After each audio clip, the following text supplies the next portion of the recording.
సంగారెడ్డి జిల్లా రామచంద్రాపురం కాంగ్రెస్ పార్టీ కార్యాలయంలో high court senior న్యాయవాది AICC legal cell coordinator C Damodar Reddy మీడియాతో మాట్లాడుతూ గత 10 సంవత్సరాలుగా అధికారంలో ఉన్న భారతీయ జనతా పార్టీ ఇచ్చిన హామీలను తుంగంలో తొక్కి నిరుద్యోగులను రైతులను మోసం చేసిందని అన్నారు.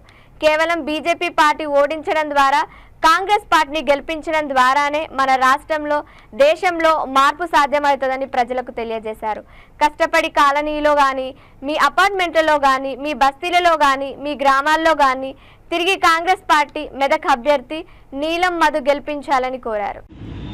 ఈ మీడియా సమావేశం ద్వారా ప్రజలకు తెలియజేస్తున్నదంటే అభివృద్ధి చెందాలన్నా అభివృద్ధి కుంటుపడాలన్నా అన్నది ఒక క్వశ్చన్ మార్క్.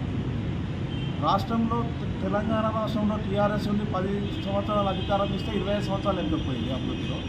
ఏమన్నా దోపిడీ, దొంగతనాలు, అవినీతి, భూ కబ్జాలు ఇవి జరిగింది.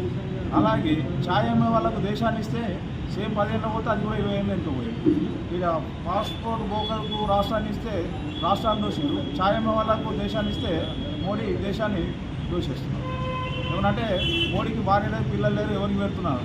పెట్టేదంతా గుజరాత్ ఆదాని అంబానీ పెడుతున్నారు. మొత్తం ప్రైవేటైజేషన్ చేస్తున్నారు. ఒకవేళ నిజంగా మీరు 10 ఏళ్ళ అభివృద్ధి చేస్తే నువ్వు అభివృద్ధి పేరుతో ఎందుకు జనాలకు వచ్చి ఓటాడుతలేవు అని చెప్పి ఈ సభాముఖంగా మనం అడుగుతున్నాం. అదే కాంగ్రెస్ గవర్నమెంట్ 5 నెలల్లో 6 గ్యారెంటీలు ఇచ్చి 5 అమలు చేసి డైరెక్ట్ మేము అవసరమంటే రెఫరెండం కింద పెట్టుకొని మేము అభివృద్ధి చేసినాము, చూపిస్తున్నాము, మాకు ఓట్లు వేయాలని అంటే వితిన్ షార్ట్ పీరియడ్లో మాకు అడిగే రైట్స్ ఉన్నాయి, అడుగుతున్నాము. ప్రజలు కూడా మమ్మల్ని నమ్ముతున్నారు, సహకరిస్తున్నారు. మెయిన్ ముఖ్యంగా ఏంటంటే కాళేశ్వరం ఇష్యూలో కూడా పాత అప్పుడు సీనియర్ ఇంజనీర్ కూడా చెప్పారు, కాళేశ్వరం వల్ల తెలంగాణ రాష్ట్రం 25 ఏళ్ళ ఇంకా పోతుంది, కాళేశ్వరాన్ని అపోజ్ చేయండి అని చెప్పారు. ఒకవైపు కాళేశ్వరం లోకల్ లీడర్లు ఏమో అవినీతి అంటారు, బీజేపీలు వచ్చి అరే బాగా కట్టింది కేసీఆర్ బ్రహ్మాండంగా కట్టింది అంటే మీ దానిలో మీకే అంటే ఇంటర్నల్గా ముద్దు. ఎలక్షన్స్ రాగానే కులాల పేరుతో, మతాల పేరుతో, దేవుళ్ళ పేరుతో, దోపిడీల పేరుతో ఏమనంటే ఆర్మీ వాళ్ళు అడ్డం పెట్టుకొని యుద్ధాలు, కార్గిల్ వచ్చింది, రఫా వచ్చింది, ఇది వచ్చింది, పుల్వామా దాడులతో మరి వాళ్ళ బీజేపీని ఓడించే లక్ష్యంగానే అందరూ పనిచేస్తున్నారు అనేది చాలా స్పష్టంగా కనిపిస్తుంది. ఇవాళ బీజేపీ మోడీ గారు సౌత్ ఇండియా మీద వాళ్ళు చాలా ఎక్కువ ఫోకస్ పెట్టి తిరుగుతున్నారు. ఎందుకని మీరు ఒక్కసారి ఆలోచన చేయమని అడుగుతున్నారు.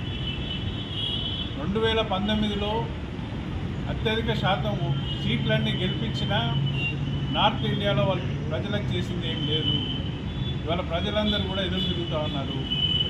నార్త్ ఇండియాలో ఓట్లు వేయనని చెప్తున్నారు కాబట్టే ఇవాళ సౌత్ ఇండియా, కొత్త ప్రాంతమైన సౌత్ ఇండియాకి వచ్చి సీట్లు అనుకోవాలని ప్రయత్నం చేస్తూ ఉన్నారు.